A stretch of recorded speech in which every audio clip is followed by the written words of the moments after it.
तो बच्चों हम लोग देखने वाले हैं बुक का टाइम एंड डिस्टेंस का क्वेश्चन नंबर 26। ठीक है ना। तो ये प्रश्न क्या है, इसको अच्छी से आप लोग समझिएगा। प्रश्न में दिया है कि 3 धावक हैं, ठीक है, अमन, रमेश और नरेश एक दौड़ लगाते हैं जिसमें अमन रमेश से 48 मीटर आगे रहता है और नरेश से 48 मीटर आगे रहकर दौड़ पूरी करता है। इसी लंबाई की एक अन्य दौड़ में रमेश नरेश से 45 मीटर आगे रहकर दौड़ पूरी करता है। प्रत्येक धावक जो है वो पूरी दूरी को स्थिर चाल से तय करता है, मतलब कि सबकी दूरी मतलब फिक्स रहती है, सबकी चाल मतलब और जो वो फिर पूरा ये समझिए फिक्स रहता है। ठीक है ना। इसलिए दिया कि सबकी दूरी को स्थिर चाल से तय करता है, तो दौड़ की लंबाई ज्ञात करनी है। तो दिया इसमें क्या दिया कि 3 धावक अमन, रमेश और नरेश एक दौड़ लगाते हैं। ठीक है ना। तो हम लोग मानते हैं, माना पूरे रेस की लंबाई क्या हो गई, डी। ठीक है ना। पूरे रेस की लंबाई हम लोगों ने माना डी। तो यहाँ से यहाँ तक एक पॉइंट है, यहाँ से दौड़ना स्टार्ट करते हैं, इधर आते हैं। ठीक है, ये दूसरा पॉइंट है। तो यहाँ से यहाँ तक की लंबाई डी है। अब प्रश्न में क्या दिया कि जब अमन अपनी दूरी पूरी कर, मतलब अमन क्या दिया इसमें कि अमन रमेश से 48 मीटर आगे रख के दूरी पूरा करता है। मतलब जब अमन जब पूरी दूरी डी पूरा करता है तो रमेश कहाँ रहता है, उससे 48 मीटर पीछे रहता है। ठीक है ना। और फिर इसमें क्या दिया है, और नरेश से 68 मीटर आगे रहकर दौड़ पूरी करता है। फिर नरेश से 68 मीटर आगे रह के पूरी करता है, तो अमन और नरेश के बीच की दूरी क्या रहेगी, 68। क्योंकि जब ये अमन पहुंच रहा है तो उससे 48 मीटर पीछे रमेश रह रहा है और 68 मीटर पीछे उससे नरेश रह रहा है। ठीक है, प्रश्न में दिया है। मतलब यदि टी समय में अमन डी दूरी पूरी करता है, मतलब जितने समय में ये जो अमन है ये पूरी दूरी टी करता है, पूरा करता है, उतने इस समय में जो रमेश है वो डी माइनस 48 पूरा करता है, क्योंकि वो 48 मीटर कम पूरा कर पाता है उतने इस समय में। तो क्या दिया, मतलब यदि टी समय में अमन डी दूरी पूरी करता है, मतलब दौड़ पूरी करता है, तो रमेश टी समय में ही डी माइनस 48 पूरा करेगा। ठीक है ना। और नरेश की कितना पूरा करेगा उतने समय में, क्या, डी माइनस 68, क्योंकि टी समय में अमन यहाँ से यहाँ तक आ जा रहा है, पर रमेश यहीं तक आ पा रहा है और नरेश यहीं तक आ पा रहा है। ठीक है ना। तो क्या हो गया, ये डी माइनस 68 दूरी पूरी करता है। तो रमेश की चाल क्या हो जाएगी, हम लोग मानते हैं रमेश की चाल है S1। तो चाल बराबर दूरी बटे समय, कितनी दूरी पूरी कर रहा है रमेश, कितनी पूरी कर रहा है, डी माइनस 48। तो और समय कितने समय में, टी समय में पूरा कर रहा है। तो रमेश की चाल क्या हो गई, डी माइनस 48 बटे टी। इस तरह नरेश की चाल क्या हो गई, नरेश की चाल कितनी दूरी तय करता है, डी माइनस 68, कितने समय में, टी समय में। तो S2 क्या हो गया, डी माइनस 68 बटे टी। ठीक है ना। ये क्या हो गया, ये नरेश की चाल हो गई। ठीक है ना। अब हम इन दोनों की चाल का यहाँ पर निकालते हैं अनुपात S1 माइनस S2। ठीक है ना। तो टी कट जाएगा, तो क्या आएगा, डी माइनस 48 बटे डी माइनस 68।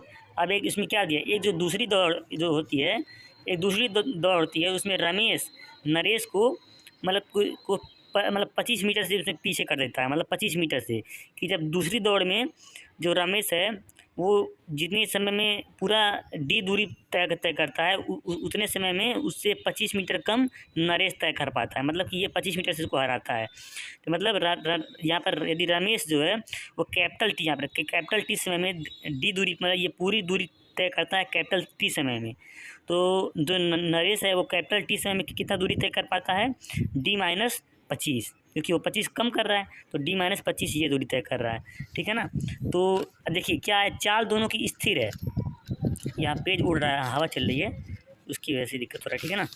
तो क्या देखिए, दोनों की चाल क्या है, स्थिर है। दोनों की चाल मतलब कि जो तीनों की चाल समान है, मतलब कि जो चाल यहाँ पर रमेश की है वही चाल यहाँ भी रमेश की है, जो चाल यहाँ नरेश की है वही चाल यहाँ भी, क्योंकि उसमें दिया कि उसमें प्रश्न दिया कि स्थिर चाल से दोनों पूरा करते हैं। ठीक है ना। और दोनों में रेसों की में दोनों की चाल नहीं बदलती। ठीक है। तो रमेश की चाल यहाँ पर S1 क्या हो जाएगी, S1 क्या, डी दूरी तय कर रहा है कि कितने समय में, कैपिटल टी समय में रमेश, ये जो दूसरी दौड़ में, और नरेश क्या है, कैपिटल टी समय में कितना पूरा कर रहा है, डी माइनस 25। तो रमेश की चाल क्या हो जाएगी, D minus T capital T, Naresh की चाल क्या होगी, डी माइनस 25 बटे कैपिटल टी। तो यही हम लोग यहाँ पर भी उनकी चाल का अनुपात निकाल लेंगे। ठीक है ना। S1 बाई S2 करके कैपिटल टी कट जाएगा, आएगा डी बटे डी माइनस 25। ठीक है ना। अब का जो यहाँ पर चाल का अनुपात दिया आया है, यहाँ पर चाल का अनुपात है, ये दोनों बराबर ही होगा, क्योंकि चाल तो नहीं बदल रही है। मतलब क्या, ये डी माइनस 48 बटे डी माइनस 68 डी बटे 25 के डी बटे डी माइनस 25 के बराबर होगा ना। तो दोनों रेशो में उनकी चाल का अनुपात बराबर होगा, तो इसको हम लोग बराबर कर लेते हैं। अब यहाँ से हम लोग क्रॉस मल्टीप्लिकेशन करेंगे, तो इसका इसमें करेंगे डी स्क्वायर, इसका 25 में पूरा से कर करेंगे, ऐसे आएगा। तो यहाँ पर डी डी कट जाएगा, ठीक है ना। लास्ट में क्या यहाँ पर घट के आएगा 5D, 5D बराबर आएगा 1200, फिर डी बराबर क्या आ जाएगा 240। यहाँ पर हम लोगों ने क्या माना था कि माना पूरे रिस्क की लंबाई डी है, तो क्या आ गया डी बराबर क्या आ गया 240 मीटर। और प्रश्न यही पूछा है कि पूरे दूरी की लंबाई क्या है, ठीक है ना। तो क्या आ गया 240 मीटर। अब इस प्रश्न को हम लोग, अगर आप लोग थोड़ा शॉर्ट मेथड से करना चाहते हैं, थोड़ा शॉर्ट ट्रिक से, तो इतना आपको नहीं करना पड़ेगा। ये तो मैंने आपको लॉन्ग मेथड बताया, जो इसका प्रॉपर है वो बताया। अगर इसको आप लोग शॉर्ट ट्रिक से करना चाहते हैं तो मैं आपको मतलब बताता हूँ, ठीक है ना। यहीं पर देखिएगा, देखिए क्या दिया है। ये तो यहाँ पर देखिएगा, मतलब कि यहाँ पर देखिए नरेश, यदि ये जो रमेश है ये अमन से कितना पीछे है, 48। और तो ये नरेश और अमन से कितना पीछे है 68। मतलब क्या इनके बीच की दूरी क्या है 20, इनके दूरी क्या है 20 मीटर है, ठीक है ना। अब यहाँ पर देखिएगा, ठीक है ना। अब आप यहाँ पर देखिए, यहाँ पर क्या है, यहाँ पर अभी 48 मीटर दूरी है, और यहाँ पर क्या है इनके बीच 20, यहाँ इनके बीच में 20 मीटर दूरी है। और दोनों की चाल मतलब समान है, मतलब कि जो चाल रमेश की यहाँ पर है वही चाल रमेश की यहाँ पर भी है, और जो चाल नरेश की यहाँ पर है वही चाल नरेश की यहाँ पर ही है। पर देखिए मान लीजिए, और इस सेम दूरी की देश वो लोग रेस वो लोग दोबारा लगा रहे हैं, पर क्या हो रहा है, जब ये रमेश पूरी दूरी कर ले रहा है तब ये अंतर 20 से बढ़ के 25 हो जा रहा है। मतलब क्या, ये 48 मीटर दूरी तय करने में इसको यहाँ पर अंतर क्या हो जा रहा है 5 मीटर बढ़ जा रहा है। मतलब क्या, ये जो यहाँ से यहाँ कितना केवल एक्स्ट्रा कितना तय किया 48 मीटर ही तय किया है, क्योंकि ये दूरी तो समय ये भी डी है वो भी डी है ना। तो 48 मीटर तय किया, पर क्या दोनों के बीच का डिस्टेंस कितना बढ़ गया 5 मीटर बढ़ गया। और जब तीनों ने दौड़ चालू की होगी तो दोनों एक ही साथ तीनों ने चालू की होगी ना। तो मतलब क्या 48 मीटर दूरी तय करने पे ये 5 मीटर इसे डिस्टेंस बनाने रहा है। मतलब क्या है, यहाँ पर कितना दूरी तय, यहाँ पर कितना गैप बनाया है, पूरा गैप कितना बनाया है 20 बनाया है। मतलब क्या 48 हो गया, मतलब कि जो इसको हम लोग 5 बना रहा है ना, 48 मीटर गैप बनाने पे 5 मीटर दूरी बना रहा है। तो यहाँ पर 5 कितनी बार बनाया है, 5 जब जब 4 बार बनाया होगा तभी ना ये 20 मीटर गैप हुआ होगा। तो मतलब क्या 48 करके अगर 5 बार मगर दूरी ये टोटल होगी, तभी ना ये 5 बार में 5 मीटर गैप बनाएगा। मतलब क्या एक बार ये गैप कवर करने में 5 मीटर उसको पीछे कर दे रहा है। तो ये 20 मीटर जो गैप कवर करने के लिए फिर से उसको वो 48 का 4 बार होगा तभी ना। तो 48 का हम लोग 5 बार गुणा कर देंगे तब भी 240 मीटर है। मतलब टोटल दूरी क्या आ जाएगी 240, मतलब कि 240 मीटर दूरी तय करने में वो 25 मीटर का गैप बना ले रहा है। मान लीजिए फिर अगर 48 मीटर और दूरी अगर होगी तो ये गैप कितना बना लेगा, 30 बना लेगा। यहाँ पर समझा तो ये थोड़ा इसका शॉर्ट ट्रिक है, इतना आपको ये नहीं करना पड़ेगा। अगर ये आपको समझ में आया तो सही है, नहीं तो मैं फिर से आपको बताऊँगा अगर नहीं आता है, ठीक है ना। हम देखते हैं प्रश्न नंबर 27, ठीक है। देखते हैं इसमें क्या इसमें दिया है। एक बाइक सवार 100 किलोमीटर की दूरी 75 किलोमीटर प्रति घंटे की चाल से तय करता है। औसत चाल 90 किलोमीटर प्रति घंटे प्राप्त करने के लिए बाइक सवार को अगले 1 घंटे तक किस चाल से चलना होगा, ठीक है ना। तो क्या इसमें दिया है बाइक सवार 100 किलोमीटर की दूरी 75 किलोमीटर प्रति घंटे की चाल से तय कर रहा है। पूछा है क्या कि 90 किलोमीटर प्रति घंटे की औसत चाल प्राप्त करने के लिए अगले 1 घंटे में उसकी चाल कितनी चाल से वो चले, ठीक है ना। तो 100 किलोमीटर की दूरी कितने से तय कर रहा है 75 किलोमीटर प्रति घंटे से। तो 100 किलोमीटर दूरी तय करने में लगा समय बराबर दूरी बटे चाल से क्या हो जाएगा 4/3 घंटे में वो 100 किलोमीटर दूरी पूरी कर रहा है, ठीक है। पर बोला क्या है कि अगले 1 घंटे में और चलना है, ठीक है। उसको अगले एक घंटे और चलना है, ठीक है ना। तो वो उसको कितना समय चलना होगा 4/3 घंटे चल चुका है, और वो 1 घंटे और चलेगा अभी, ठीक है ना, क्योंकि वो उसको औसत चाल मैनेज करना है 90 करना है। तो 4/3 चल चुका है, 1 घंटे और चलेगा। तो कुल समय जितना वो चलेगा वो क्या हो जाएगा 1 घंटे चलेगा, तो वो और प्लस 4/3 चल चुका, मतलब 7/3 घंटे वो कुल चलेगा, ठीक है ना। और औसत चाल क्या दिया, 90 किलोमीटर प्रति घंटे करनी है। तो औसत चाल बराबर कुल दूरी बटे कुल समय। तो औसत चाल क्या है कितनी करनी 90, और दूरी हम लोग मान लेते हैं डी, और कितना समय चलेगा कुल 7/3 घंटे, ठीक है ना। तो यहाँ से हम लोग निकाल लेंगे कुल दूरी बराबर क्या आ जाएगी 210 किलोमीटर। कुल दूरी क्या आ जाएगी 210 किलोमीटर, मतलब वो 7/3 कुल घंटों में 210 किलोमीटर चलेगा, जिसमें से वो 4/3 घंटे चल चुका है, उसमें 100 किलोमीटर चल चुका है, ठीक है ना। तो बाकी के 1 घंटों में वो कितना चलेगा तो 210 माइनस 100 कर लेंगे, मतलब 110 घंटे चलेगा। तो 1 घंटे में 110 किलोमीटर चलेगा, तो मतलब क्या तभी उसका औसत 90 हो पाएगा। तो 1 घंटे में चली गई दूरी ही होती है औसत चाल, ठीक है ना। तो मतलब क्या वो अगले 1 घंटे में कितनी चाल से चलेगा, 110 किलोमीटर। तो वह वही हो गया कि 110 किलोमीटर प्रति घंटे की स्पीड से अगले 1 घंटे में चलेगा, तभी चाल 90 किलोमीटर होगी, ठीक है ना। तो उम्मीद करते हैं आपको ये समझ में आया होगा प्रश्न, ठीक है ना। अगर आप लोग प्रश्न, मुझे लगता है कि आप लोग को प्रश्न समझने में थोड़ी दिक्कत होती होगी, नहीं तो प्रश्न तो मतलब आप, मुझे पता है अगर आप लोग एक बार समझ जाते हो तो आपको हो जाता होगा, ठीक है। फिर भी अगर नहीं आता है तो बिना किसी हिचक के पूछना जरूर है, ठीक है ना। हम देखते हैं क्वेश्चन नंबर 30, ठीक है ना। इसमें क्या दिया कि दो दोस्त 720 मीटर की एक वृत्ताकार ट्रैक पर दौड़ रहे हैं। उन्होंने एक ही बिंदु से दौड़ना शुरू किया और समान दिशा में 1/5 मीटर प्रति सेकंड और 3/5 मीटर प्रति सेकंड की चाल से दौड़ रहे हैं। कितने समय बाद वे दूसरी बार एक दूसरे को पार करेंगे। यहाँ पर ध्यान देना है, बोला है क्या कि दूसरी बार, मतलब क्या पहली बार नहीं, वो 2 बार की, जब जो दूसरी बार पार करेंगे, एक बार पार कर लिया, फिर दूसरी बार जब पार करेंगे तो वो कितना समय में पार करेंगे टोटल, ठीक है ना। तो दिया तो दोस्त हैं जो 720 मीटर के एक वृत्ताकार ट्रैक पर समान दिशा में दौड़ रहे हैं। एक की चाल कितना है, 1.5 मीटर पर सेकंड, एक की चाल क्या है, 3.5 मीटर पर सेकंड। तो पूछा क्या है कितने समय में वे एक दूसरे को दूसरी बार पार करेंगे, ठीक है ना। तो सापेक्ष चाल क्या हो जाएगी, क्योंकि वो एक दूसरे को पार करेंगे, तो जब एक दूसरे को पार करते हैं तो सापेक्ष चाल लगती है। तो सापेक्ष चाल बराबर यहाँ पर घटा सापेक्ष चाल आ गई 2 मीटर प्रति सेकंड। तो तेज दौड़ने वाला धीरे दौड़ने वाले को एक बार पार करने में कितना समय लेगा। जो सापेक्ष चाल है वही, मतलब कि देखो दोनों एक ही साथ चल रहे हैं, तो सापेक्ष चाल है वही इसको मतलब उसको पार करने में उसकी सहायता करेगी। क्योंकि मान लीजिए ये सर्कल है, ठीक है ना, तो दोनों एक ही साथ चल रहे हैं। तो मान लीजिए जो पहला वाला अभी अभी यहीं पर पहुंचा, लेकिन दूसरा वाला जो सापेक्ष चाल है वही उसको आगे लेके जाएगा ना, जो 2 मीटर प्रति सेकंड है, तो वही ना इसको पूरा लेके यहाँ पर जब तक यहाँ आएगा तभी ना उसको मान लीजिए वो चक्कर पूरा करेगा। तो तेज दौड़ने वाला धीरे दौड़ने वालों को एक बार पार करने में लगा समय, कुल दूरी क्या है 720 मीटर। सापेक्ष चाल क्या क्या आ रही है 2 मीटर पर सेकंड। तो काट देंगे, मतलब क्या 360 सेकंड में वो एक बार पार करेगा। पर प्रश्न में पूछा क्या है कि 2 बार पार करने में कितना समय लेगा। तो 2 बार पार करने में 360 गुणे 2 720 सेकंड लेगा। और 720 सेकंड को मिनट में हम बदल देंगे तो 60 से भाग कर देंगे, तो 720/60 क्या आ जाएगा 12 मिनट। 2 बार पार करने में कितना 12 मिनट का समय लेगा, ठीक है। उम्मीद करते हैं ये भी प्रश्न आपको समझ में आया होगा। देखिए हम लोग देखते हैं प्रश्न नंबर 31, ठीक है ना। प्रश्न क्या है कि रवि और सुहास क्रमशः 2 किलोमीटर प्रति घंटे और 4 किलोमीटर प्रति घंटे की चाल से ए से बी तक चलते हैं, जिनके बीच की दूरी 24 किलोमीटर है।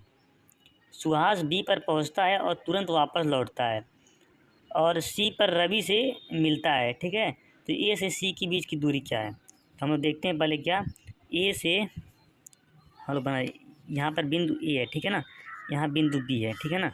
ये क्या है, रवि की चाल क्या है 2 किलोमीटर प्रति घंटा, सुहास का 4 किलोमीटर प्रति घंटा। ए से बी की दूरी क्या है, टोटल दूरी है 24 किलोमीटर, ठीक है ना। पर क्या दिया है, दोनों एक ही दिशा में चल रहे हैं, ठीक है ना। तो सुहास क्या होता है, जब सुहास यहाँ बी तक पहुँचता है तो फिर वो तुरंत वो वापस आ जाता है। और ये जो रवि है ये स्लो चल रहा है, तो जब ये सुहास पहले पहुँची वापस आएगा, तो वापस आके किस बिंदु पर उनसे मिलेगा, उस बिंदु से और ए के बीच की दूरी पूछा है, ठीक है ना। पहले हम लोग देखते हैं कि जो सुहास है वो कितनी दूरी में ये कि कितने समय में ये 24 किलोमीटर पूरा कर लेगा। तो उसकी चाल क्या है 4 किलोमीटर प्रति घंटा, कितना दूरी तय करना है 24, तो 24/60, 24/4 क्या 6 घंटे में ये जो क्या सुहास है बी तक पहुंच जाएगा। तो उतनी देर में ये रवि की कितना चल पाएगा 6 घंटे में। तो 1 घंटे चल रहा है 2 किलोमीटर, तो 6 घंटे में 12 किलोमीटर चल, मतलब क्या रवि मान लीजिए यहाँ से यहाँ आधे दूरी पर तक ही आ पाएगा तब तक, ठीक है ना। और सुहास कहाँ पहुँच जाएगा, सुहास यहाँ पर पहुँच जाएगा और रवि यहीं पर रहेगा, ठीक है ना। अब क्या बोलेगा, अब क्या बोला है, यहाँ से सुहास वापस आ रहा है, ठीक है ना, और रवि अभी अभी तो इधर ही आ रहा है। तो बोला जहाँ पर दोनों मिलेंगे उस बिंदु से और एक ही बीच की दूरी। तो अब यहाँ पर देखिए रवि इधर से 2 किलोमीटर प्रति घंटे चल रहा आ रहा है और यह सुहास इधर से 4 किलोमीटर के प्रति घंटे से आ रहा है। क्या अब दोनों यहाँ पर क्या है, दोनों यहाँ पर एक दूसरे की तरफ आ रहे हैं। यहाँ पर क्या दोनों की क्या चाल क्या हो जाएगी, जुड़ जाएगी, ठीक है ना। यहाँ दोनों की चाल जुड़ जाएगी, तो चाल क्या सापेक्ष चाल क्या हो जाएगी 6 किलोमीटर प्रति आवर, ठीक है ना। और दूरी कितनी बच रही है 12 किलोमीटर, क्योंकि 12 ये तय कर लिया है रवि यहाँ से यहाँ तक की, तो यहाँ से यहाँ तक की 12 ही दूरी बच रही ना। तो 12 किलोमीटर दूरी 6 किलोमीटर की चाल से तय करने में कितना समय लगेगा 2 घंटे। एक घंटे में 6 किलोमीटर, क्योंकि सापेक्ष चल 6 है तो 2 घंटे लग रहे हैं। तो 2 घंटे में ये सुहास, ये रवि जो है ये 4 किलोमीटर और इधर आएगा, इधर यहाँ तक आ जाएगा। और सुहास इधर जो बाकी क्या बच रहे हैं 12 में से 8 वो आएगा। तो यहाँ ये 4 किलोमीटर और आएगा, ठीक है। तो यह दोनों यहीं पर मिलेंगे, क्योंकि 2 घंटे बाद मिलेंगे, क्योंकि 12 दूरी सापेक्ष चाल 6 से तय करेंगे तो 2 घंटे में तय कर लेंगे। तो मतलब क्या 2 घंटे ये चलेगा तो 4, और 2 घंटे ये चलेगा तो 8, मतलब क्या दोनों 12 हो जाएगा, 8 से 12, तो यहीं पर मिलेंगे। अब पूछा क्या बिंदु सी पर मिलते हैं, तो बिंदु सी यही होगा। और प्रश्न में पूछा है कि ए से सी की दूरी क्या है, तो दूरी क्या होगी, ये 12 पहले तय किया था, 4 और तय किया कर लिया है, 12 4 16 किलोमीटर कुल दूरी होगी, ठीक है ना। तो उम्मीद करते हैं आपको समझ में आया होगा, ठीक है ना। बस ये जो ऐसे आप लोग अगर बना के समझोगे तो आराम से समझ जाओगे, ठीक है ना। तो आपको अगर ये प्रश्न नहीं समझ में आया तो आप लोग बताना, मैं आपको अच्छे से लिख करके इसको बताऊंगा, ठीक है ना। मैं अगर जो भी प्रश्न बिना लिखे बता रहा हूँ आपको, ठीक है, अब आगे ऐसे ही बताऊंगा बिना लिखे हुए। तो अगर ऐसे आपको नहीं समझ में आया तो आप लोग बोलना, मैं उस प्रश्न को मतलब लिख करके, या तो आपको इमेज, मतलब जो भी बच्चा बोलेगा उसको इमेज सेंड कर दूँगा, या तो उसको फिर से वीडियो बना के उसको बता दिया जाएगा, ठीक है ना। हम देखते हैं क्वेश्चन नंबर 32, ठीक है। मुझे लगता है ये बच्चों को मैं थोड़ा प्रश्न पढ़ने में थोड़ा समझ में नहीं आया, नहीं तो ये प्रश्न ईजी है, ठीक है ना। नहीं तो प्रश्न ईजी, बस बच्चे को समझ में नहीं आया प्रश्न, तो मुझे पता है बच्चे ये प्रश्न कर लेंगे, ठीक है ना। और तो इसमें क्या क्या दिया है ए बी सी एक वृत्ताकार ट्रैक पर दौड़ते हैं, ठीक है ना। ए बी और सी को एक चक्कर पूरा करने में क्रमशः 6 मिनट, 8 मिनट और 3 मिनट का समय लगता है। यदि वे 5 PM मतलब 5 बजे शाम को एक साथ शुरू करते हैं, ठीक है ना, दौड़ना, तो वे आरंभिक बिंदु पर दोबारा किस समय मिलेंगे, ठीक है ना। तो इसमें कुछ नहीं क्या करना है, क्या इसमें कुछ करना नहीं है, बस आपको ये देखना है कि तीनों ऐसे एक सर्कल है, तीनों यहीं से दौड़ना चालू करते हैं ए बी सी, ठीक है ना, तीनों। तो ये दोबारा कब यहीं मिलेंगे, इसकी चाल क्या है, ये 6 मिनट में पूरा करता है। तो ऐसा नहीं कि ये 6 मिनट पूरा करते, ये 6 मिनट में यहाँ जब ये मान लीजिए ये पूरा कर लेगा, लेकिन जब तक ये बी जो है ये 8 मिनट में आएगा तब तक ए तो यहाँ तक आ जाएगा ना अगले 2 मिनट में। इसलिए क्या होगा, हम लोग तीनों का एलसीएम लेंगे, कि वो तीनों मतलब कि क्या एलसीएम क्या होगा 24, तो जो उनका एलसीएम आएगा तो वो कितना आएगा 24 मिनट। तो वो 24 मिनट में ये तीनों एक दूसरे से मिलेंगे, ठीक है ना। जिस तरह नहीं होता है, आप लोगों ने वो उस टाइप का क्वेश्चन पढ़ा होगा कि यदि एक घड़ी की में मान लीजिए जो मान लीजिए नहीं होता है, अलार्म सिग्नल होता है, कुछ भी होता है, तो 3 सिग्नल है। तो मान लीजिए एक जल रहा है मान लीजिए 12 सेकंड बाद, एक जल रहा है 16 सेकंड बाद, एक जल रहा है 18 सेकंड बाद, तो तीनों एक समय कितने समय बाद जलेंगे। तो हम लोग क्या करते हैं, तीनों का एलसीएम निकाल लेते हैं, तो जितना आता है वो उतने समय बाद जलते हैं। तो सेम वही लॉजिक यहाँ पर भी लगेगा, ठीक है ना, कि हम लोग तीनों का एलसीएम निकालेंगे, कितना 24 आएगा, मतलब क्या 24 मिनट बाद तीनों ABC मिलेंगे। तो कितना बजे स्टार्ट किया था, 5 बजे स्टार्ट किया था, तो 5 उसमें 24 मिनट ऐड कर देंगे, मतलब 5:24 पर तीनों आपस में फिर दोबारा मिलेंगे, ठीक है ना। ये प्रश्न ऐसे ही है। तो कुछ बच्चों ने प्रश्न नंबर 33 भी पूछा था, ठीक है ना। वो क्या था, वो प्रश्न नंबर 33 ये था कि 10 फरवरी 2024 को एक ट्रेन 6 AM पर सुबह को दिल्ली से निकलती है और 10 AM जयनगर पहुंचती है। वे वहीं मतलब एक दूसरी ट्रेन 8 AM पर जयनगर से निकलती है और 11:30 बजे दिल्ली पहुंचती है। दोनों ट्रेनें एक दूसरे को कितने बजे पार करेंगी। तो इस टाइप का प्रश्न मैंने पिछली वीडियो में कराया है, ठीक है ना। तो जो बच्चे पिछली वीडियो देखे होंगे इसको आराम से कर लेंगे। फिर भी अगर आपको नहीं आएगा, पहले आप लोग इसको जो प्रश्न नंबर 33 इसको करने का प्रयास करना, ठीक है ना। फिर भी अगर नहीं आएगा तो मैं इसको ज़रूर बताऊँगा, और आपको अगर नहीं आएगा तो पूछना ज़रूर है मुझसे, ठीक है ना। ऐसे नहीं कि सर बोलें कि मैंने पिछली वीडियो में बताया तो दोबारा पूछेंगे तो गुस्सा होंगे, ऐसे नहीं। अगर नहीं आएगा तो आप लोग बताना, मैं इसको दोबारा और अच्छे से बताऊँगा, ठीक है ना। तो पहले आप लोग इसको लगाने का प्रयास करना, फिर अगर नहीं आएगा तो बताना, मैं फिर से इसको बताऊँगा आपको, ठीक है ना। तब तक हम लोग प्रश्न नंबर 34 पढ़ते हैं।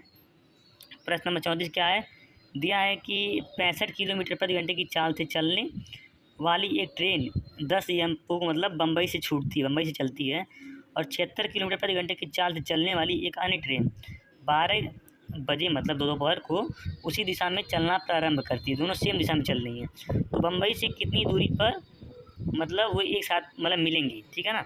तो दिया है एक 65 किलोमीटर प्रति घंटे की चाल से 10 AM पर बम्बई से चलती है, दूसरी उसके 2 घंटे बाद 12 बजे दोपहर को 76 किलोमीटर प्रति घंटे की चाल से चलती है, और उसी दिशा में दोनों एक ही दिशा में चल रही हैं।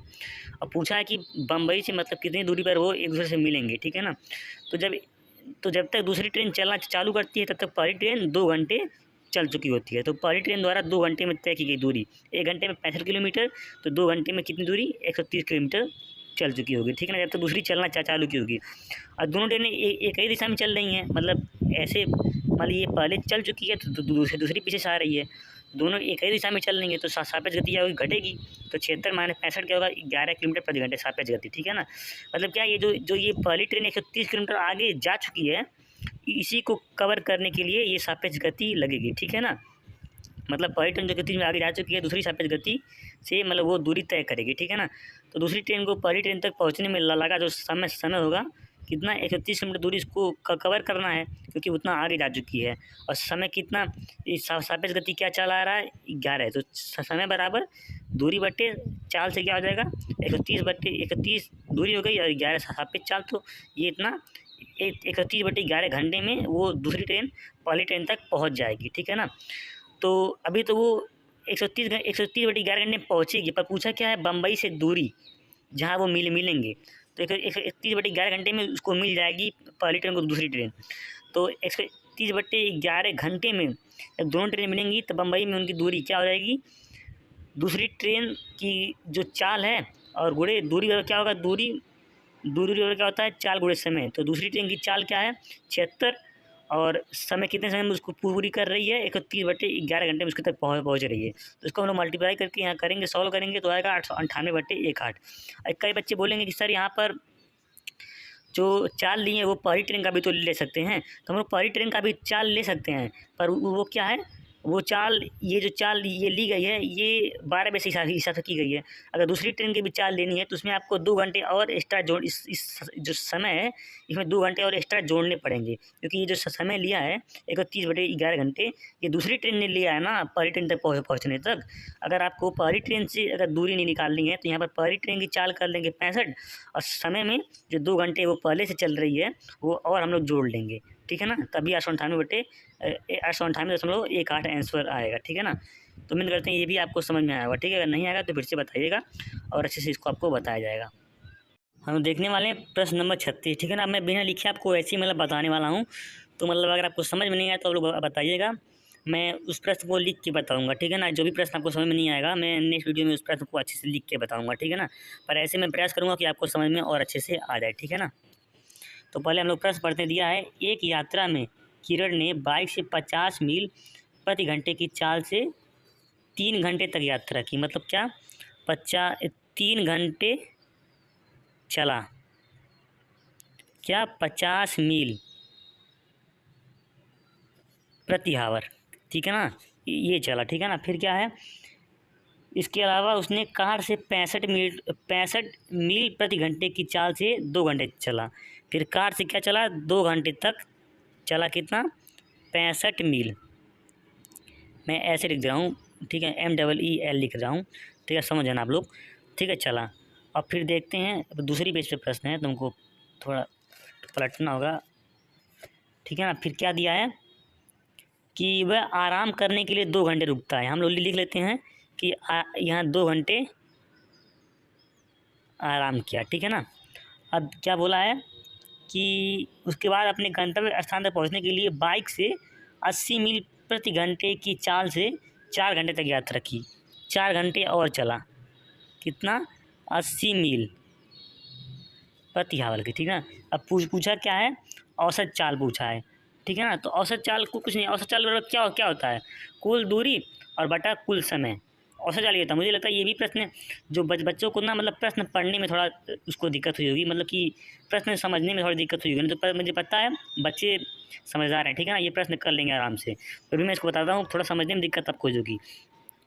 औसत चाल बराबर क्या होती है, औसत चाल क्या होती है, कुल दूरी बटा कुल समय। तो कुल दूरी क्या होगी 50 किलोमीटर प्रति घंटे की चाल से कितना चल रहा है, 3 घंटे चल रहा है। मतलब एक घंटे में चल रहा है 50 मील, तो 3 घंटे चल रहा है कितना 150 मील चलेगा 3 घंटे में। अब 65 मील प्रति घंटे की चाल से कितना चला है 2 घंटे चल रहा है, तो 1 घंटे में चल रहा है 65 मील और 2 घंटे में चलेगा 130 मील। अब 2 घंटे आराम कर रहा है तो उसको अभी छोड़ते हैं, अभी हम लोग दूरी निकाल रहे हैं ना, तो अब 80 मील प्रति घंटे की चाल चला 4 घंटे, तो 4 घंटे में कितना दूरी चलेगा? 8 चौक 32, 320 मील। कुल दूरी क्या आ गई?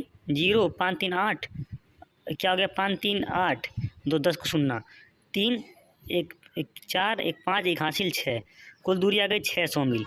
अब क्या होता है औसत, आप लोग कुल दूरी कुल समय है, तो कुल समय निकालेंगे। 3 घंटे यहाँ लिया है, 3 2 घंटे तो 5 2 घंटे आराम कर रहा है, ये भी काउंट होगा औसत चाल में, ठीक है ना। तो ये हो गया 3 2 5 2 7 और 7 4 11, तो औसत चाल बराबर क्या होगा? कुल दूरी बटे कुल समय कितना हो गया? 11 घंटे।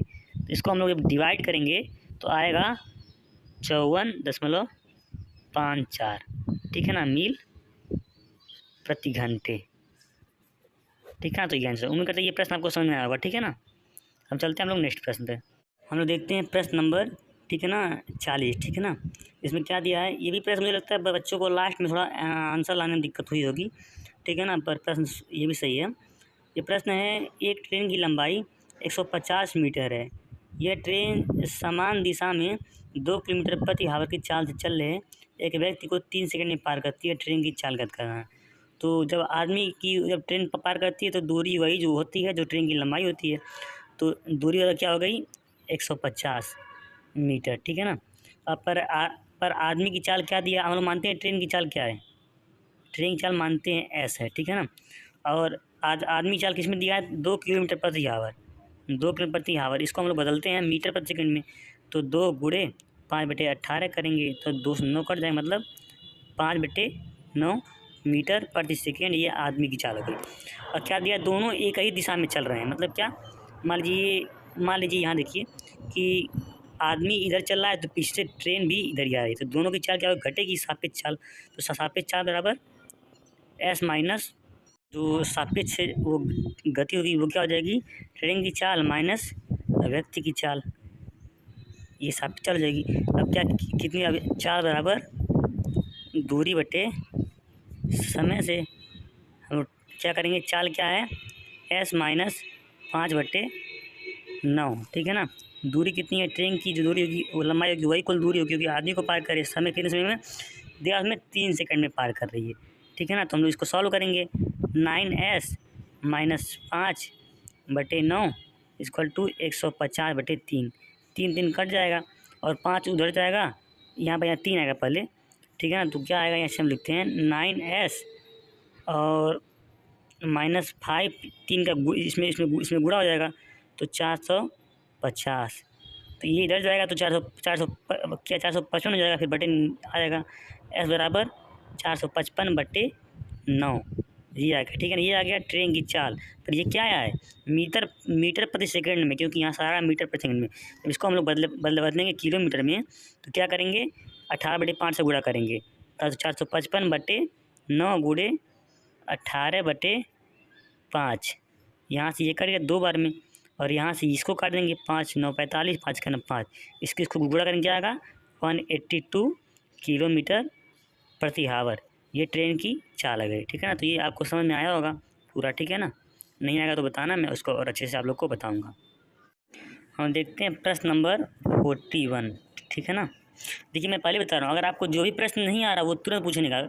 ये आपको ये नहीं सोचना है कि जो सामने वाला है सर है वो सोचेंगे कि कैसा प्रश्न पूछ रहा है, कि सोचेंगे कि कितनी बड़ा मतलब गधा है, कितनी बड़ी गधई है। ये आपको बिल्कुल नहीं सोचना है, ठीक है ना। क्योंकि भाई एक टीचर के लिए उसके बच्चे सब कुछ होते हैं, ठीक है ना। उसकी जो बच्चों की कामयाबी होती है वही उसकी जो टीचर की कामयाबी होती है। तो आपकी कामयाबी से हमारी कामयाबी है, तो आपको ये बिल्कुल नहीं सोचना है।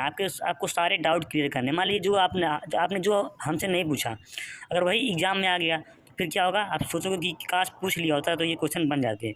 ऐसा नहीं करना। जो भी डाउट हो, छोटा मोटा कुछ भी डाउट हो, आपको 100% मेरे से पूछना है तो पूछना है, ठीक है ना। बिल्कुल भी रिस्क नहीं लेना आपको, ठीक है ना। तो चलिए देखते हैं क्वेश्चन नंबर 41।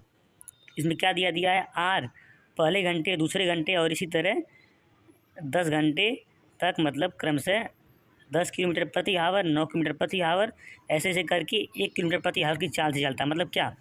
वो 10 घंटे 1 2 3 4 5 6 7 8 9 10 ऐसे 10 बार चलता है, ठीक है ना। मतलब क्या?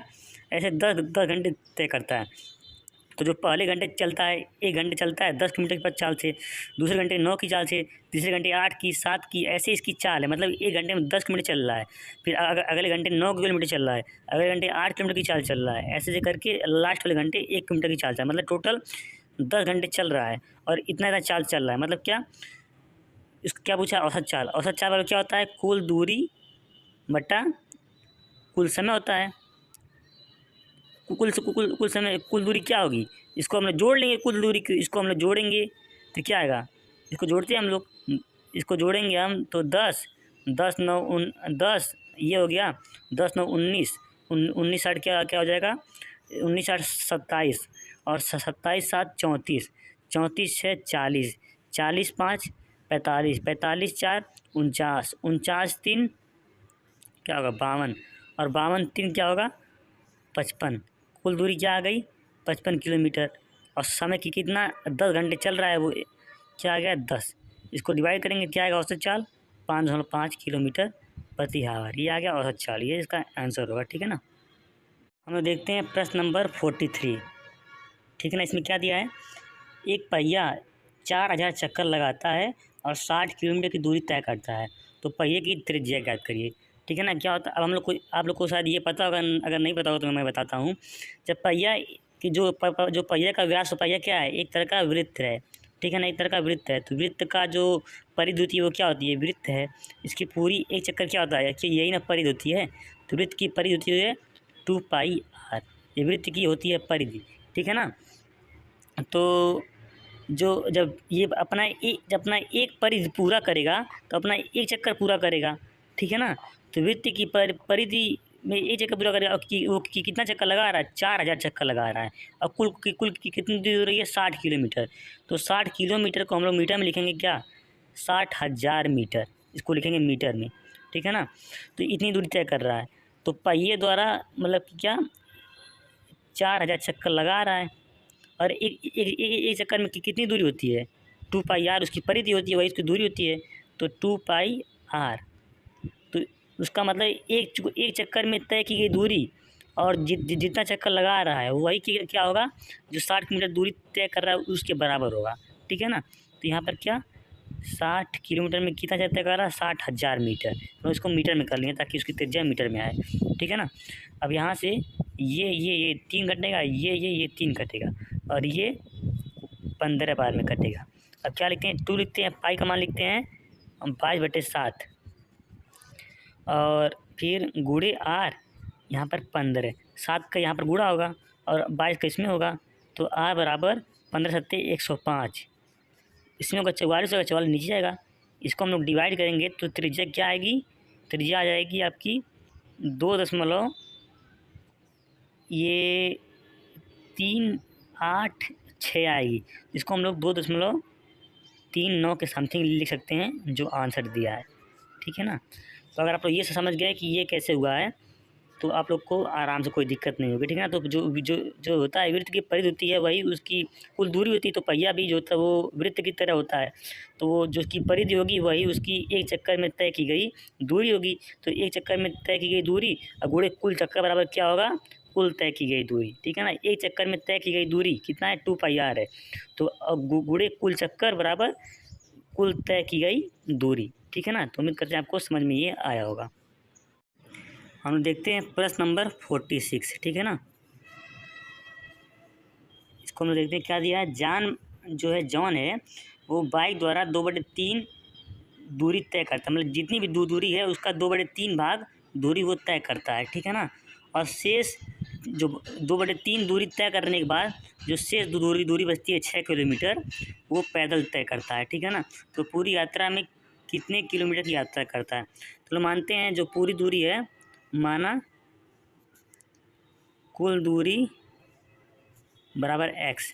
ठीक है ना। तो वो बाइक से कितना तय करता है, वो कुल दूरी का 2/3 दूरी तय करता है। तो बाइक से तय की दूरी बाइक द्वारा कितनी तय करता है, कुल दूरी का 2/3। तो 2/3 होगा तो 2x/3, ये कुल दूरी का 2/3 हो गया। अब बाकी शेष क्या 6 किलोमीटर पैदल तय करता है, बाकी 6 किलोमीटर पैदल। मतलब क्या बाइक से जो तय करता है वो जो पैदल तय करता है, यही ना कुल दूरी है। और कुल दूरी x है, मतलब क्या 2x बाइक से तय की गई दूरी ये x है प्लस पैदल तरीके की दूरी बराबर कुल दूरी। हम लोग इसी को सॉल्व करेंगे तो x का मान आ जाएगा। सॉल्व करेंगे तो 2x प्लस 18/3 बराबर x। तो 2x प्लस 18 बराबर 3x। तो 2x उधर जाएगा तो घट के क्या बचेगा x। तो x बराबर क्या होगा 18। तो 18 किलोमीटर कुल दूरी, यही आंसर होगा। ठीक है ना। तो उम्मीद करते हैं ये भी आपको अच्छे से समझ में आया होगा। अगर ये यहीं पर कुछ आपको डाउट होगा तो बताइएगा, ठीक है ना। नहीं तो आपको उम्मीद करते हैं आपको समझ में आ गया होगा। ठीक है, तो देखते हैं क्वेश्चन नंबर 40 या 49 है। ठीक है ना, क्वेश्चन नंबर 49। ठीक है ना, इसमें क्या दिया, प्रश्न क्या है, दिया है यदि कोई लड़का अपने घर से स्कूल 8 किलोमीटर प्रति घंटे की गति से चलता है तो वह 30 मिनट की देरी से पहुंचता है, और यदि वह 12 किलोमीटर प्रति घंटे की गति से चलता है तो वह समय पर पहुंचता है। उसके घर से स्कूल की दूरी क्या है। ठीक है ना, तो यहाँ पर हम लोग देखते हैं कि पेज थोड़ा उड़ रहा है। ठीक है ना, यहाँ पर हम लोग देखते हैं क्या है कि जब वो 8 किलोमीटर की गति से चलता है, जब वो 8 किलोमीटर प्रति आवर गति से चलता है तो वो 30 मिनट, कितना 30 मिनट देरी से पहुँचता है। ठीक है ना, 30 मिनट देरी से पहुँचता है। मतलब क्या, वो 30 मिनट बराबर क्या होता है, आधा घंटा, 1/2 आवर, इतना देरी से पहुँचता है। ठीक है ना, तो हम लोग मानते हैं अगर वो टाइम पर, जब वो उसको टाइम पर पहुंचने के लिए उसको जो समय लगता है वो लगता है t। ठीक है ना, माना टाइम, मान लीजिए माना समय पर पहुंचने में लगा समय बराबर t। पर क्या है, जब वो 8 किलोमीटर प्रति आवर की गति से चलता है तो वो उसको जो समय लग रहा है टी, उससे आधे घंटे ज़्यादा लगते हैं। ठीक है ना, तो यहाँ से क्या हो जाएगा, 4 बराबर दूरी बटे समय से, फिर यहाँ पर हम लोग क्या करेंगे, यहाँ दूरी, यहाँ हमको दूरी निकालनी है ना, तो दूरी बराबर 4 गुणे समय कर लेंगे, 4 गुणे समय कर लेंगे। ठीक है ना, तो ये चाल क्या है 8 किलोमीटर, और उसको कितना समय लग रहा है, उसको समय लगना चाहिए था टी। ठीक है ना, पर कितना लग रहा है उसको, आधे घंटे एक्स्ट्रा लग रहा है। तो टी प्लस उसको 30 मिनट वो देरी से पहुँच रहा है, मतलब क्या, उसको आधे घंटे एक्स्ट्रा लग रहा है। ठीक है ना, ये हो गया। हम लोगों ने इसको इसलिए घंटे में बदल लिया है क्योंकि जो हमारा आंसर आएगा वो किलोमीटर में आएगा, जो चाल है ये भी किलोमीटर प्रति घंटे में, इसलिए हमने इसको 30 मिनट घंटे में बदल लिया है। तो दूरी बराबर क्या आ गई, 8 गुणे दूरी माना L। ठीक है ना, तो L दूरी क्या आ गई, 8 गुणे T प्लस 1/2। अब हम लोग क्या है, जब वो 12 किलोमीटर प्रति घंटे, जब वो 12 किलोमीटर प्रति आवर की गति से चलता है तो वो टाइम पर पहुंचता है। मतलब क्या, तब समय क्या लगता है, तब समय उसको टी लगता है, क्योंकि टी वो मेन समय जिस पर पहुँचता है उसको इतना लगता है। तब 4 बराबर क्या हो जाएगा, 4 मतलब L बराबर क्या हो जाएगा, 4, सॉरी मैंने गलत लिख रहा हूँ। तब दूरी क्या हो जाएगी, दूरी L बराबर क्या हो जाएगी, 12 किलोमीटर चाल गुणे समय कितना लग रहा है टी। दोनों हमेशा स्कूल की दूरी बराबर रहेगी, स्कूल की दूरी थोड़ी कम या अधिक होगी, स्कूल की दूरी बराबर ही रहेगी। ठीक है ना, तो मतलब क्या L यहाँ भी है तो ये दोनों आपस में बराबर होंगे।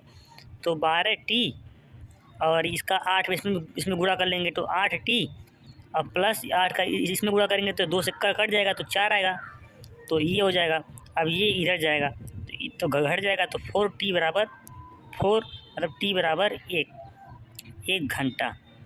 मतलब क्या, अब ये इस T का 1 घंटे का मान चाहे आप यहाँ पर रख दीजिए चाहे यहाँ रख दीजिए। ठीक है ना, वो दूरी का L का मान आ जाएगा। ठीक है ना, तो यहाँ पर हम लोग को रखना ईजी, यहाँ पर रखेंगे फिर भी आंसर आएगा। यहाँ पर हम लोग ईजी रखते हैं तो हम लोग T का मान रखेंगे 1, तो L बराबर 12 गुणे 1, L बराबर 12 किलोमीटर। L क्या थी, स्कूल की दूरी थी, तो L बराबर स्कूल की दूरी क्या आ गई उसकी, 12 किलोमीटर। देखते हैं क्वेश्चन नंबर 51। इसमें क्या दिया है, एक मोटरसाइकिल 25 किलोमीटर प्रति घंटे की गति से चल रही है और प्रत्येक घंटे के अंत में इसकी गति में 7 किलोमीटर प्रति घंटे की वृद्धि होती है। यह 225 किलोमीटर की दूरी तय करने में कितना समय लेगी। ठीक है ना, क्या मान लीजिए 25 किलोमीटर की गति चल रही है और प्रत्येक घंटे से उसके चाल में 7 किलोमीटर की वृद्धि हो रही है, तो इसका कोई रास्ता नहीं है। ठीक है ना, बस इसका यही है कि आपको जोड़ कर निकालना पड़ेगा कि वो पहले पीछे थोड़ा मतलब बाजा का बज रहा है। ठीक है ना, तो उसको आप लोग थोड़ा इग्नोर करिएगा। ठीक है ना, अगर आप तक आवाज़ उसकी जा रही होगी तो तो वो पहले घंटे में कितना चल रहा है 25 किलोमीटर, फिर अगले घंटे जब चलेगा तो उसकी चाल 7 बढ़ जाएगी, मतलब क्या अगले घंटे वो 32 चलेगा, फिर अगले घंटे कितना चलेगा 7 और बढ़ेगी तो 39, फिर अगले घंटे फिर अगले घंटे और चलेगा तो क्या 7 बढ़ेगी 46, फिर अगले घंटे बढ़ेगा तो 53। तो इसको हम जोड़ते हैं तो ये आता है, ये लगभग आएगा 195 किलोमीटर, ठीक है ना। मतलब 1 2 3 4 5 घंटे में कितना 195 चल रही है हमको, प्रश्न में दिया हमको कितना चलना है 225 किलोमीटर चलना है, मतलब क्या अभी 30 किलोमीटर और चलेगा, ठीक है ना। तो यहाँ से फिर 7 जब अगले घंटे चलेगी तो 7 और जुड़ेगा, तो क्या चाल क्या हो जाएगी उसका, मतलब कि 60 किलोमीटर प्रति घंटा, मतलब क्या, पर वो जब 60 चलेगा तो ये इसमें 60 जब 195 में फिर जुड़ेगा तो ये कितना हो जाएगा, तो ये 255 हो जाएगा। पर हमको चलना कितना है 225 चलना, मतलब क्या यहाँ पर हमको आधे घंटे चलना पड़ेगा। तो जब आधे घंटे चलेंगे तो वो 30 किलोमीटर चलेगा, जब आधे घंटे चलेंगे तभी ना 30 किलोमीटर चलेगा, क्योंकि 1 घंटे में जा रहा है 60 किलोमीटर, तो आधे घंटे में जाएगा 30 किलोमीटर, तो आधे घंटे उसको और चलना पड़ेगा, तब 30 चलेगा, तो 195 में 30 जोड़ेंगे तब 225 हो जाएगा। मतलब क्या 5 घंटे यहाँ चल रहा था और आधे घंटे और चलेगा, मतलब क्या 5 घंटे और 30 मिनट, मतलब क्या ये क्या 5.5 घंटे। और कई लोग यहाँ पर कन्फ्यूज होते हैं कि इसको आप मतलब कि ऐसे कैसे लिख देते हो कि 11/2 हावर, ऐसे कैसे लिख देते हो, क्योंकि ये जो घंटे है ना ये घंटे में है, ये मिनट में है, 30 मिनट है ये घंटा, ये तो इसको हम क्या लिख सकते हैं 5 घंटा प्लस 30 मिनट, ऐसे लिख सकते हैं। तो 5 घंटा 30 मिनट को हम लोग क्या लिख सकते हैं 1/2 घंटा, ऐसे हम इसको लिख सकते हैं, ठीक है ना। तो 5 दूनी 10 11/2 घंटा में मतलब वो 225 किलोमीटर दूरी तय कर लेगी, ठीक है ना। तो उम्मीद करते हैं ये आपको समझ में आया होगा, अगर नहीं आया होगा तो आप लोग बताइएगा और अच्छे से इसको हम बताने का प्रयास करेंगे। हम लोग देखते हैं प्रश्न नंबर क्या है 54, ठीक है ना। प्रश्न नंबर 54 हम लोग देखते हैं, ठीक है ना। इसमें क्या दिया है एक ट्रेन 18 सेकंड में प्लेटफार्म को पार करती है और प्लेटफार्म पर खड़ा एक आदमी को 8 सेकंड में पार करती है। यदि ट्रेन की लंबाई 100 मीटर है तो प्लेटफार्म की लंबाई क्या होगी। क्या है प्लेटफार्म को पार करती है, प्लेटफार्म को पार करती है 18 सेकंड में और आदमी को पार करती है कितना 8 सेकंड में, और लंबाई ट्रेन की कितनी है, ट्रेन की लंबाई की कितनी है, ट्रेन की लंबाई है 100 मीटर। अब पूछा क्या प्लेटफार्म की लंबाई, तो हम लोग क्या करते हैं देखिए, जब ट्रेन जब प्लेटफार्म को पार करेगी तब क्या पहले पूछा प्लेटफार्म की लंबाई, तो मान लेते हैं प्लेटफार्म की लंबाई क्या है, प्लेटफार्म की लंबाई, राइटिंग थोड़ी ख़राब होगी क्योंकि एक हाथ से मोबाइल पकड़ा हूँ तो उतना अच्छा मतलब बैलेंस नहीं बन पा रहा, ठीक है ना। तो थोड़ी आप लोग मैनेज करिएगा। प्लेटफार्म की लंबाई मानते हैं L, ठीक है ना। तो जब प्लेटफार्म को जब पार करेगी तो तब जो कुल दूरी होगी वो क्या होगी, वो ट्रेन की लंबाई प्लस प्लेटफार्म की लंबाई ये होगी, और कितने समय में पार कर रही है 18 सेकंड में, ठीक है ना। तो हम लोग मानते हैं जो ट्रेन की चाल है वो S है, तो चाल बराबर क्या होता है दूरी बटे समय। तो दूरी क्या हो जाएगी जब प्लेटफार्म को ट्रेन पार करेगी, तब जब प्लेटफार्म को पार करेगी, ठीक है ना, पार करेगी, ठीक है ना, तब दूरी बराबर क्या हो जाएगा, ये क्या चाल बराबर दूरी क्या हो जाएगी 100 ट्रेन की चाल पर प्लेटफार्म की चाल, क्योंकि जब प्लेटफार्म समय कितना लग रहा है प्लेटफार्म को पार करने में 18 सेकेंड, ठीक है ना। तो ये हो जाएगी। अब क्या जब आदमी को पार करेगी, आदमी को, ठीक है ना, तब क्या हो जाएगा, ट्रेन की चाल तो समान ही रहेगी, ट्रेन की चाल तो नहीं बदलेगी, तो चाल समान रहेगी S बराबर दूरी, तब क्या होगी, तब दूरी केवल ट्रेन की चाल ही रहेगी, क्योंकि आदमी की कोई लंबाई होती नहीं है, तो दूरी क्या रहेगी 100, और कितने पार करती है आदमी को 8 सेकंड में। अब क्या देखिए चाल समान है तो ये दोनों आपस में बराबर हो जाएंगे, तो क्या होगा 100/8 इज इक्वल टू 100 + L/18। तो हम लोग क्रॉस मल्टीप्लाई करते हैं, इसको इधर करेंगे तो ये 1800 हो जाएगा, इसका इधर करेंगे तो ये 800 + 8L, ये इधर जाएगा तो ये क्या हो जाएगा घट जाएगा, ठीक है ना। तो 8L बराबर ये घट के क्या हो जाएगा 1000, L बराबर क्या आ जाएगा, सॉरी L बराबर क्या आएगा 1000/8, उसको काटेंगे तो L बराबर आएगा 125 मीटर, ठीक है ना। हमने क्या माना था L माना था प्लेटफार्म की लंबाई, अब प्रश्न पूछा क्या था, प्लेटफॉर्म की लंबाई क्या होगी, तो प्लेटफॉर्म की लंबाई क्या आई 125 मीटर, ठीक है ना। तो ये इसका आंसर हो गया ना। अगर आप लोग को देखिए मैं बिना लिखिए मतलब पूरा आप लोग को बता रहा हूँ, अगर आप लोग को नहीं समझ में आता तो आपको बिना झिझक के आप लोग को बताना है, ठीक है ना, कि हाँ मेरे को समझ में नहीं आया, ठीक है ना। तो मैं आपको एकदम अच्छे से और पूरा लिख के बताऊँगा जो भी प्रश्न आता है।